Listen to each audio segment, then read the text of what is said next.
ನಮಸ್ಕಾರ ಸ್ನೇಹಿತರೆ. ಇಂದು ನಾವು ಮೈಸೂರಿನ ಹೃದಯದಲ್ಲೇ ಹರಡಿಕೊಂಡಿರುವ ಸುಂದರವಾದ ಕುಕ್ಕರಹಳ್ಳಿ ಕೆರೆಯ ಸುತ್ತಲೂ ಒಂದು ಸುಂದರ ಪ್ರವಾಸಕ್ಕೆ ಹೊರಟಿದ್ದೇವೆ. ಪ್ರಕೃತಿಯ ಮಡಿಲಲ್ಲಿ ಶುಭೋದಯವನ್ನು ಸವಿಯುವ ಇದು ಅತ್ಯುತ್ತಮ ಸ್ಥಳವೆಂದು ಕೇಳಿಬರುತ್ತದೆ. ಇಲ್ಲಿ ನಿಂತಾಗಲೇ ತಂಪಾದ ಗಾಳಿ ಬೀಸುತ್ತದೆ. ಬೆಳ್ಳಂಬೆಳಗಿನ ಹನಿಗಳು ಕೆರೆಗೆ ಬೀಳುವ ಶಬ್ದ ಮನಸ್ಸಿಗೆ ಶಾಂತಿಯನ್ನು ಉಂಟು ಮಾಡುತ್ತದೆ. ಈ ಕೆರೆ ಮೈಸೂರು ವಿಶ್ವವಿದ್ಯಾನಿಲಯದ ಆವರಣದಲ್ಲಿ 1864ರಲ್ಲಿ ನಿರ್ಮಿಸಲ್ಪಟ್ಟದ್ದು. ಅದರ ಪ್ರಮುಖ ಉದ್ದೇಶ ನೀರಿನ ಅವಶ್ಯಕತೆಯನ್ನು ಪೂರೈಸುವುದು ಮತ್ತು ಪ್ರಕೃತಿಯ ಸಂರಕ್ಷಣೆ ಮಾಡುವುದು.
ವೈದ್ಯಕೀಯವಾಗಿ ಮತ್ತು ಮಾನಸಿಕ ಆರೋಗ್ಯದ ದೃಷ್ಟಿಯಿಂದ ಬೆಳಗ್ಗಿನ ನಡೆಯು ಅತ್ಯಂತ ಉಪಯುಕ್ತವೆಂದು ನಾವೆಲ್ಲರೂ ಕೇಳಿದ್ದೇವೆ.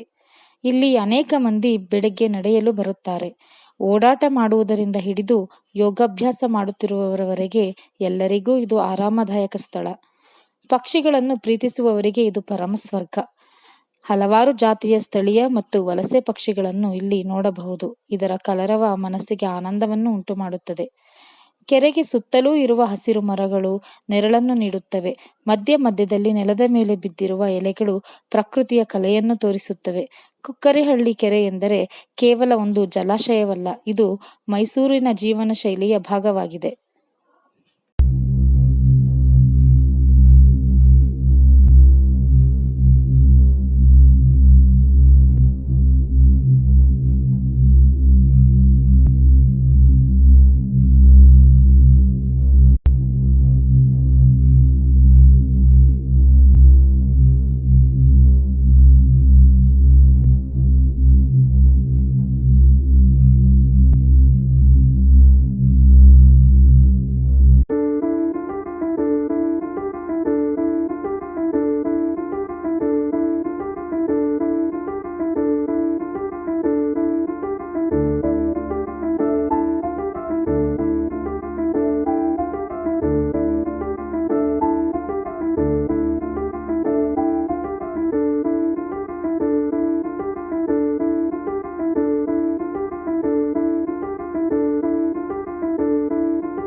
ಓಕೆ ಇನ್ನೇನು ಮುಗಿತಾಯಿದೆ ಅಲ್ಲಿ ಬೋರ್ಡ್ ಕಾಣಿಸ್ತಲ್ಲ ಅದು ಮುಗಿಯೋದು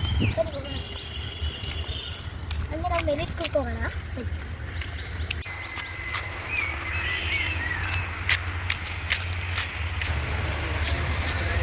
ನಮ್ಮಮ್ಮ ಆಗ ಅಷ್ಟಿಗೆ ಮಾಡ್ಕೊಂಡು ಅಲ್ಲಿ ಗೊತ್ತಾಯ್ತು ನಾವು ಈಗಲೇ ಇದ್ದೀವಿ. ಕಾಲು ಹೋಗ್ತಿದೆ ಫ್ರೆಂಡ್ಸ್. ಆವಾಗ ಹೇಳಿದೆ ನಾನು ನಿನ್ನೆ ಸ್ಕೂಲ್ ಏನಾಗುತ್ತೆ ಹಾಸ್ಟೆಲ್ ಬಂದಿದ್ದೆ, ಕಾಲಿನೇ ಹಂಗೋಗಿರ್ತದೆ. ಬೆಳಗ್ಗೆ ಹೇಳ್ಬಿಟ್ಟು ಹೋಗಿದ್ರೆ ಅವಾಗ ಇರ್ತಿದ್ರಂತೆ, ಇಲ್ಲಾಂದರೆ ಆಗಿದಂತೆ. ಸೊ ಸೂಪು ಒಂದ್ಸತಿ ಟೇಸ್ಟ್ ಇದನ್ನೇ ಕೊಡಿ ಅಂತ ಹೇಳಿದ್ರಪ್ಪ. ಅದಕ್ಕೆ ಟೇಸ್ಟ್ ಮಾಡಿ ಸಕ್ಕತ್ತಾಗಿತ್ತು. ನಂಗೆ ಒಂದು ಹಾಕ್ಸ್ಕೊಟ್ರು. ಬೇಕಂದ್ರೆ ನೀವು ಕುಕ್ಕರಳಿಗೆ ಬಂದು ಟೇಸ್ಟ್ ಮಾಡ್ಬೋದು ಫ್ರೆಂಡ್ಸ್. ಇವಾಗ ಕುಕ್ಕರಳ್ಳಿ ಕೆರೆನ ಇಟ್ಟಿದ್ದೀವಿ. 7 ಗಂಟೆ 7 ಕಾಲಿಗೆ ಬಂದಿದ್ದು 9ವರೆಗೆ ಬಿಡೋದು. So 2 hours ಮೇಲಾಗಿದೆ. ಸೊ ಇನ್ನೊಂದ್ಸತಿ ವಿಸಿಟ್ ಮಾಡಿ.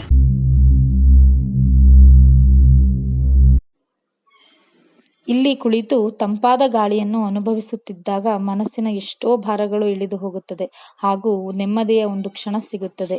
ನೀವು ಮೈಸೂರಿಗೆ ಬರುವುದಾದರೆ ಈ ಸ್ಥಳವನ್ನು ತಪ್ಪದೇ ಭೇಟಿಯಾಗಬೇಕು. ಇಂತಹ ಪ್ರವಾಸದಲ್ಲಿ ನೀವು ನಮ್ಮೊಂದಿಗೆ ಇದ್ದುದಕ್ಕೆ ಧನ್ಯವಾದಗಳು. ವಿಡಿಯೋ ಇಷ್ಟವಾದರೆ ಒಂದು ಲೈಕ್ ಮಾಡಿ, ನಿಮ್ಮ ಅಭಿಪ್ರಾಯವನ್ನು ಕಮೆಂಟ್ ಮಾಡಿ ಮತ್ತು ಇಂತಹ ಮತ್ತಷ್ಟು ಪ್ರಯಾಣ ಕಥೆಗಳನ್ನು ನೋಡಲು ನಮ್ಮ ಚಾನಲ್ಗೆ ಸಬ್ಸ್ಕ್ರೈಬ್ ಮಾಡಿ. ಮತ್ತೊಮ್ಮೆ ಭೇಟಿಯಾಗೋಣ. ಧನ್ಯವಾದಗಳು.